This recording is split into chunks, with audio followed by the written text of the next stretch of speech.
بسم الله الرحمن الرحيم والحمد لله رب العالمين والصلاة والسلام على رسول الله وعلى آله وصحبه أجمعين وبعد. So going back to the story of my life, and this is episode 48. Inshallah, we're gonna deal with like one of the things that actually keeps the people in that type of environment to continue seeking knowledge. Because one of the biggest problems that we had was, it wasn't a problem that we had, but it's just something that we saw on a regular basis, just people coming and going. That wasn't so much the case with the American brothers in Dammaj, because we came from so far, and a lot of us came from very difficult backgrounds. So just to get there, it took so much of an effort. We weren't going back, So it's like we weren't just going there for like a little, because you have different types of students of knowledge. You have the student of knowledge. He's just trying to go there just to get the Arabic language and go back, and then he's gonna go prop himself up as some super big figure like Sheikh al-Islam ibn Taymiyyah, even though all he studied was the Arabic language. And maybe he studied like al-Usul al-Thalatha, maybe Kitab al-Tawheed, maybe Tuhfat al-Saniyah, just real basic stuff. And then he's gonna go back and he's gonna prop himself up as this big sheikh. He's gonna memorize some ahadith from Riyadh al-Salihin, and he's gonna, and that's it. He's gonna go give khutbahs and lessons and steal people's wives, basically. Allah musta'an. What we see today. And then we have like other people that just come for like, it's just like tourism. It's like something that they just want to, so it's something they want to check off their bucket list, or it's something that they just want to put on a resume. And so they don't. These individuals, they don't stay for very long. They just come and go. They're just like it's like anybody that's ever been locked up for like a felony. Like when you're there for for felony, you got these misdemeanor people. They just come and go, and that's what I used to refer to these people as. I used to refer to these people as the misdemeanors. Because they're just in and out, in and out. They come and go. They'll come to stay for like some will only stay for a couple weeks. Some will stay for like a couple months. Some might even stay for maybe make it a year, but they're just like constantly, just like coming and going. But you see that a lot with the British, with the British brothers, because it's a lot easier for them to get to Dammaj. They're a lot closer. The French brothers, not so much, because a lot of the French brothers that were coming to Dammaj, they were Jazairi, the majority. Some of them were Maghribi. So their situation was a little bit different. They didn't really want to go back to France.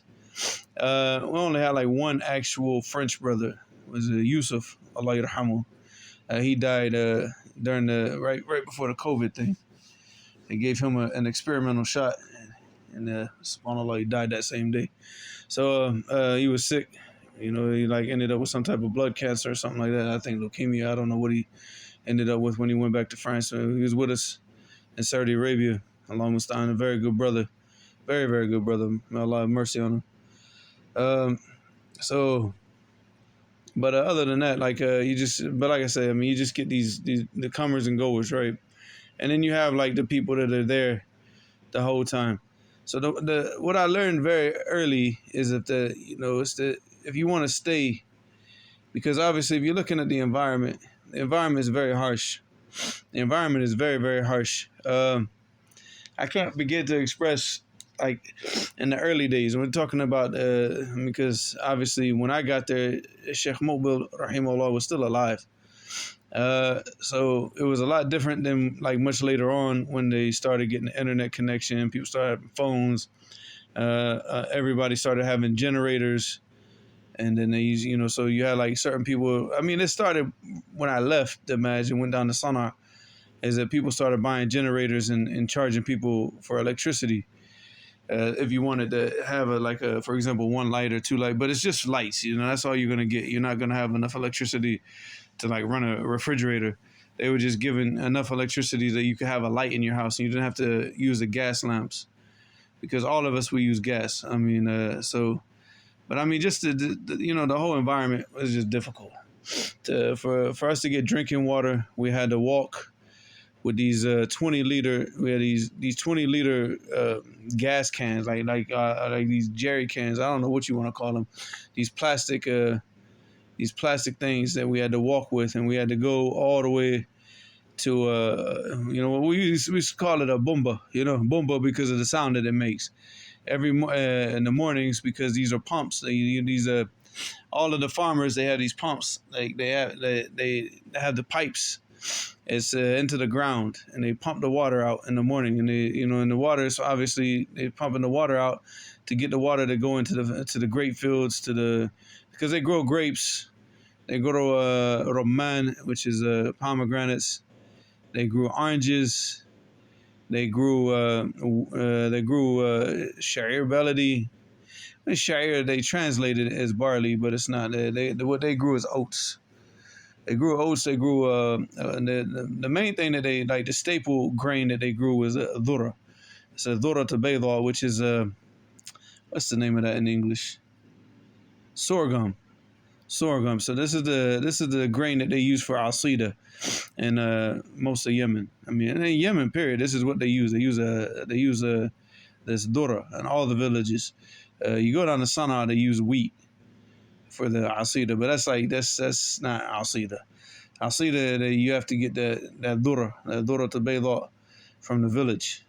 That's how you make asida. Even at my house now in America, we have this flour. If we make asida, we make it from this specific type of flour. We don't use wheat.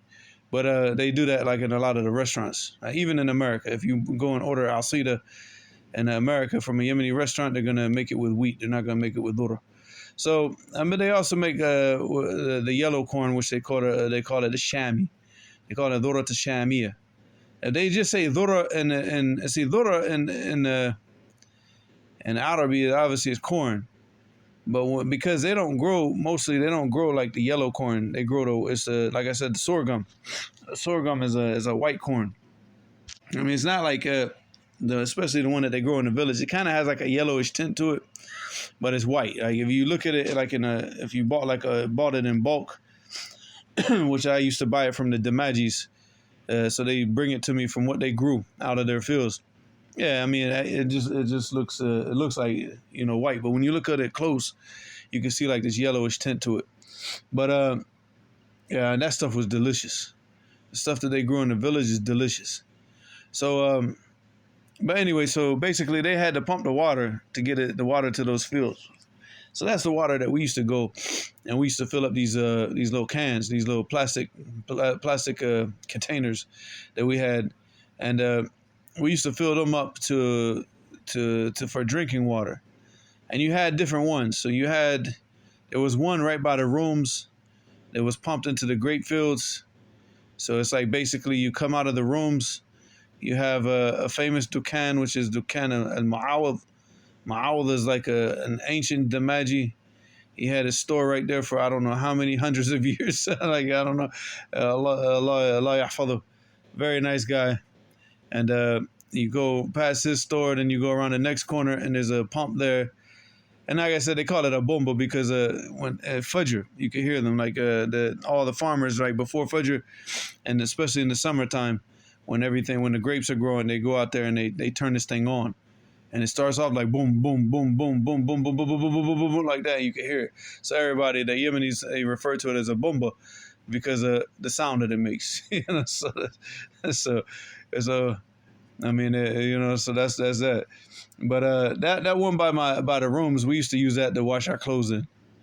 We would go to the thing and we just wash our clothes right there by hand into from the water from the pump. We didn't used to use that for drinking water. We use it for baths on Jumu'ah because the water that's coming out of the engine of the pump is hot. It's not hot, but it's warm, so we didn't have to go home and heat it up. So we used to use that water that came out of the pump, out of the engine.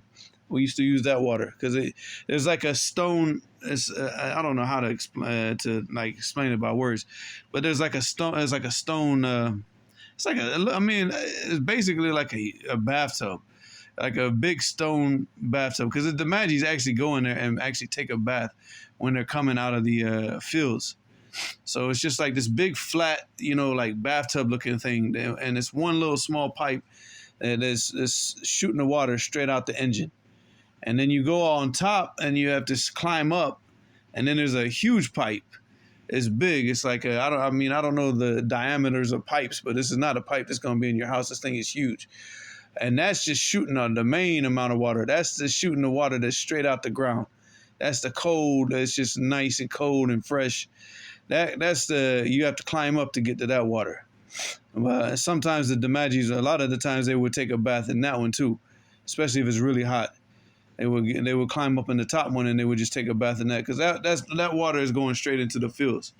Whatever water gets comes out of that thing, it goes into like a big trough type thing, like a stone, like it's made out of stone, and then it just goes into the fields like through pipes that they have. So you got that one by the house, by the rooms where I lived at, and all the single students lived at. But like I said, we didn't drink from that one. You had another one that was by the houses by the masjid. Also, most people didn't drink from that unless you had no choice. These two, we'd also use it to get the water for the bathrooms because there's no running water. So you had two different, different. We have four, basically, it's like 4 or 5 different cans, right? Basically 4. We had 2, I would carry 2 that are 10 liters a piece. The 10-liter ones are for the drinking water. And they're clear. I keep the clear ones because that way I can make sure there's no mold and algae building up inside of the thing. The other ones are 20 liters in the black ones. Because I didn't care if I saw, I didn't care what it looked like inside because that water's for the bathroom. I used to just go fill those up and I have a big garbage can, like a plastic garbage can in the bathroom, and I just dump all the water in there and I use that water.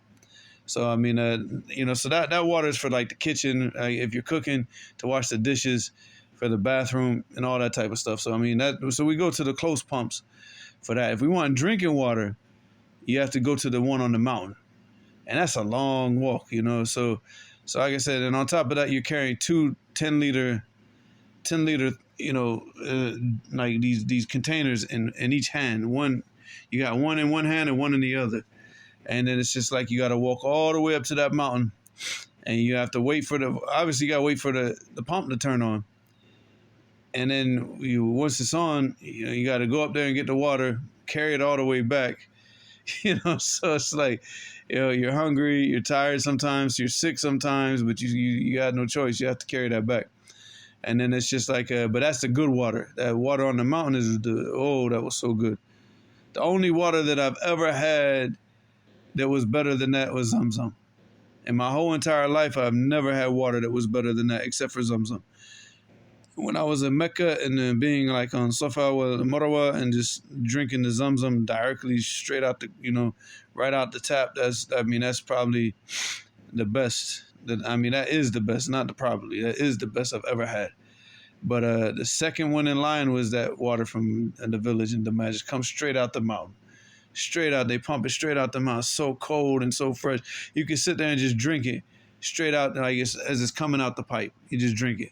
So everybody used to go up there and get drinking water. Now, what makes it so difficult is when the rainy season comes, they don't run those pipes. They don't run those motors because they don't need to, because the floods, you get these big floods that come off the mountains, and then that floods the fields, and they don't need to run those pumps. The only time that we got any type of relief was when it wasn't raining, but then Sheikh has to go out and pray Salat al-Istisqa call. And then, and then it starts raining again, and then the pumps get turned off. So we might go a week or so, and they don't turn those pumps on. And you just sometimes we're just running back and forth, just trying to find. One time me and a British brother literally had to go to a Dammaji's house to get water because they had the pumps. There was so much rain that year, and the pumps were off. We were running around trying to find a pump that was on. A Dammaj saw what we were doing. He's an older guy. He's a very old guy. And he said, "You guys need water." And I said, "Yeah, man, we've been all over this village trying to find just any pump on." He said, "Come on, I have a water pump in my house." He pumped it from the ground into his courtyard of his house. So I was like, cool.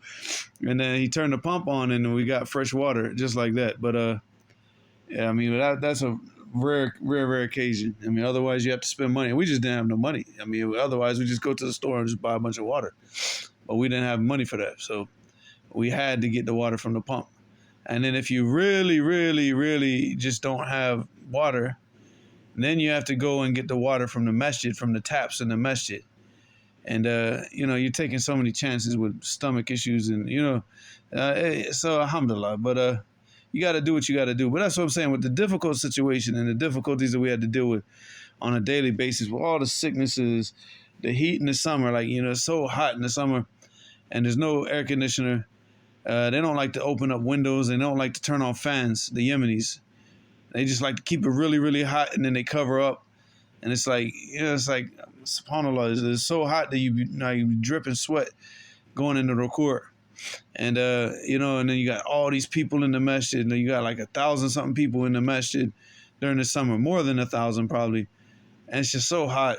All the difficulties, you're never going to have like any type of food that we ever got used to having. Like, because I had a mother that used to cook. Like my mother, she could cook, so then going to Dammaj is like, you could forget that. You're not getting that type of food.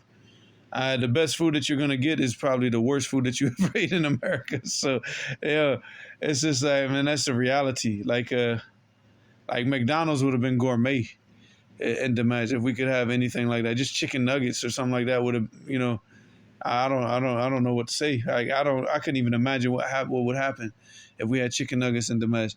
So the whole issue is like how do you stay? How do you remain? And then the lesson that I learned very early, because like I mentioned in the beginning of this, is that the people were coming and going, is that you can't have your connection. You can't have your connection with the people. Like your connection with people cannot keep you there. Your connection with the lifestyle couldn't keep you there. The only thing that could keep you there is your love for knowledge, your love and your connection with the knowledge. Because if it's people, like I said, the people are going to come and go.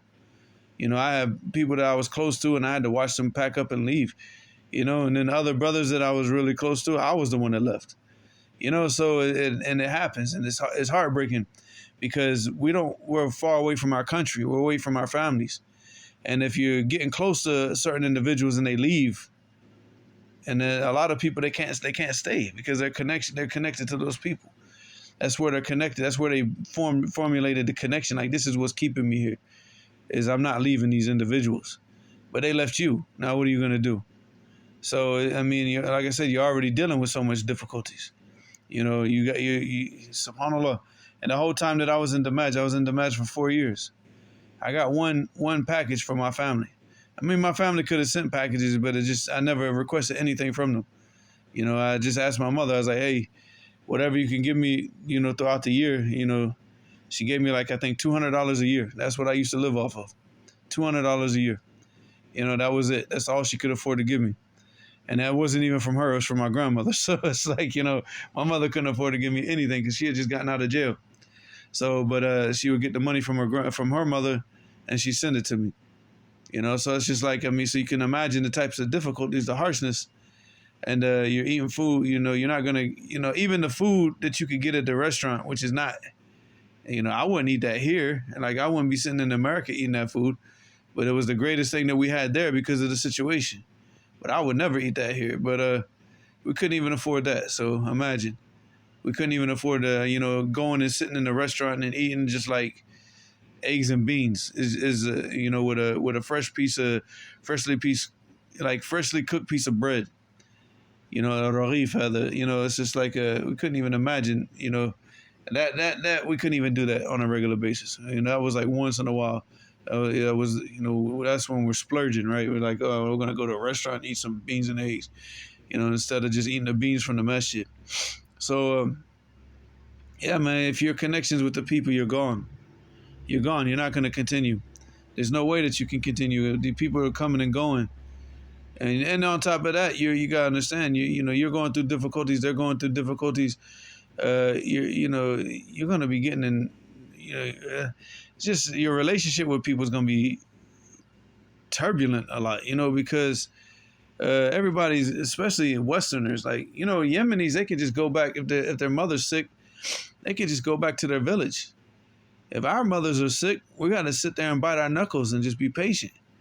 So it can, it can cause you to become You have a lot of days that you just, you're there, like, alhamdulillah, I'm here. I know this blessing. I'm happy. I'm in a good mood. I'm seeking knowledge. I'm doing what I want to do. But then you just have other days you just wake up and you just want to punch somebody. You just, because everything that's going on. I mean, I had the issues with my father, my mother, like a lot of stuff that I'm have to deal with. But then, those are always the days that stupid people always want to make their presence known, whenever you're going through difficulty. So, and this can happen even amongst brothers that you're closest to, so, that's why you can't keep these connections. Like the thing that keeps you there cannot be the people, can't be the culture, can't be any of those things. If knowledge is not the thing that's keeping you there, that love for knowledge, and nothing's gonna, you're not gonna make it. You're not gonna make it. So I could stay in Sana'a. Like when I went to Sana'a, I stayed in Sana'a for 11 years.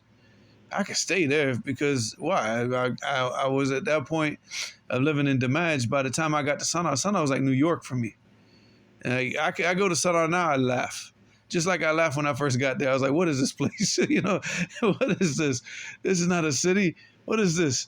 But that's the thing. Like when I got there from Dammaj, like Sana'a was like, this is New York. You had places that were cooking hamburgers, you know what I'm saying? You had ice cream shops. I mean, you had all this stuff going on in the city. So it's just like, it's easy to live there because you have some of those types of things that you can connect to that are from home, that you have, that you can make it. But you're in Dammaj, you're just roughing it. You're roughing it. And like I said, for us, and this is the thing, like the Yemenis, they never looked at our situation. We could not leave. We were there 24 hours a day, 7 days a week, 300, however many days the moon, we don't know if it's 360, it could be 356. We don't know how many days of the year. But the important thing is every single day of the year we were there in Dammaj. The Dammajis got the joy of going home and visiting their families for Eid, coming back, going back and visit. Whenever they wanted to go visit, they could go visit, and they could come straight back to Dammaj. We could not go. We couldn't do that. If we got caught in the path and the tariq, going or leaving Dammaj, we were deported out of the country.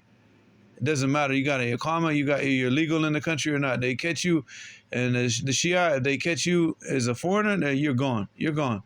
You're deported out of the country. So, I mean, we didn't have that type of, we were there all the time. All the time. Never left. Our faces were seen every single day. When I say I was there for 4 years, I mean 4 years. I never left. I never even went outside of that village, outside of like anything. The only time that I even got close to leaving that village was when I was outside running. And I ran to like to the end of the village and came back. That's the closest I ever got. Or getting up on those mountains, and like just being able to see the other villages or see the other cities from the mountains. That's it. So, I mean, you get to a point where it's like, it's difficult, but what's going to keep you? What's going to keep you going every single day? What's going to get you to wake up in this type of situation every single day where you're hungry, you're sick, you got like 2-3 thobes that you have to wash regularly, and they're starting to tear apart. You don't have money to buy anything. You don't have money to buy shoes. You don't have money to buy, food, decent food that you could at least cook for yourself. So what's going to keep you going? So if it's not the knowledge, and like I said, if your connections with the people, your connections with whatever, I just like the food at the restaurant and I'm not going to leave because of that, and whatever. These things, like I said, these are the people that come and go and they don't remain. But the people that remain for years and the people that continue to do it, they're the ones that are connected with the knowledge. That's what they went there for. That's what they connected themselves with, and that's what they continue to do. And those people, all the people that I knew in Dammaj that went there for knowledge and their connections with the knowledge, till today, we're talking about 25 years later, and they're still doing that. That's what they're still doing. They still got huge libraries in the house. They're still, memorizing, studying, reading books. Those, all the people that I knew, the tourist people, the people that come and goers and none of those people are involved in anything today regarding knowledge. I don't even think they probably read books. So, I mean, it's just like, I mean, these are the people that I know about. I'm not talking about the people I don't know about. The people that came and went, but I just don't know what happened to them. But all the people that were connected with knowledge and that kept them there for years, they're still doing that till today, because that's what they were about. I mean, because if you look at it, it's just like, this is it. This is what my life's about. There's nothing else I'm doing. I'm not gonna be a good carpenter. I'm not gonna be. You're not gonna look at me and ask me to fix your car. I'm not that person. I'm not an electrician. You know, this is my skill. This is what I'm doing. This is what I can do for the people. I can learn my religion and practice my religion and teach the people the religion, and that's it. I'm not going to benefit the people in no other way, you know. So, and this is the type of decision we made, you know, a long time ago when we were in our, you know, early 20s and we're making these types of decisions. So I mean, you see even the level of maturity and how it's different than the people back, you know, like back then, yeah, in the 1900s, you know, but a long time. But I'm saying, like, I mean, you see the difference between like what we had back then and the level of people that's coming up now is just is disappointing. It's really, really disappointing. And just to think that, like, the Sheikh used to tell us, the Sheikh said, you know, I'm really disappointed in y'all, you Americans and you British, because we really had higher hopes for y'all, because they wanted us to come into Dammaj, study hard, and go back and just spread the deen like wildfire, and we just didn't do that. You know, I mean, I was still in Dammaj, so I mean, you know, but the brothers that had gone back, they didn't do that. So they were like, the Sheikh used to say that. He said, you know, y'all really disappointed us. You really, really do. And imagine, like, us at that time, sitting there for years, and the Sheikh telling us, you know, now imagine like the level of student nowadays, you know. So it's disappointing us to see the level of students now. It's just it's horrendous. So I mean, it's something that we hope that the people, you know, return to that love of knowledge. Because if you don't have that connection with the knowledge, I mean, I don't know what to tell you. I don't know what to tell you. I mean, there's no sweetness in life without that. I mean, that could, you know, if you look at our situation, and to sit there and survive in that situation for years, not even being from that country. You know, the Dammajis, they got whatever they grow in their fields. They got their sheep, they got the milk from their cows, their sheep, they got the food from their fields. We had nothing. And, you know, and so Allah Mustaan, we had nothing. And whatever we did get our whole time there is very little. Our weight was really low. I've never been so light in my life as I was when I was in Dammaj. It's the skinniest I ever been in my whole entire life was at that time. You know, I used to run, even when I was in Sana, I used to run and run and run. I was really thin, but like cut up. But I was just like in Dammaj, I was just thin and sick. You know, it's like thin and sickly, you know. It's just like like I had to start, like what I mentioned in other videos, just doing pull-ups and push-ups and running just to kind of keep the muscle on my body, you know, because it was just like I couldn't, like, we didn't have mirrors, so I could never see myself in the mirror, but I could tell by clothes, because I still have a thobe that I had when I was in Dammaj. I have one of those thobes. Only one thobe still remains with me. My son wears it now. I could never put that thobe on right now. That thing's so small. You know, my son's like super skinny, and he wears it. You know, I mean, it still exists still today. You know, like he'll sometimes wear it in the class. But Allah Mustaan. But yeah, man, Allah put barakah in that one thobe, man. That thobe lasted for 25 years. 20, well, not 25, probably like 20, 22, 23 years. And it's still, like, mashallah, my son still wears it till today. So, but anyways, yeah, so the most important thing, just make your connection. You know, your connection has to be with the knowledge. That has to be the thing that keeps you going every single day. Just getting that knowledge. If you don't find the sweetness in that, I don't know where you're going to find sweetness in life. Wallah musta'an, because, you know, we're created for the worship of Allah, and that's the greatest thing that you could worship Allah subhanahu wa ta'ala with, is getting this knowledge, because you can't do anything else without it. There's no what worship are you going to do without knowledge? What are you going to do without it? You can't do anything. You can't do anything. Allah musta'an. Wa ilahuna subhanaka wa bihamdika ashhadu an la ilaha illa ant astaghfiruka wa atubu ilayk.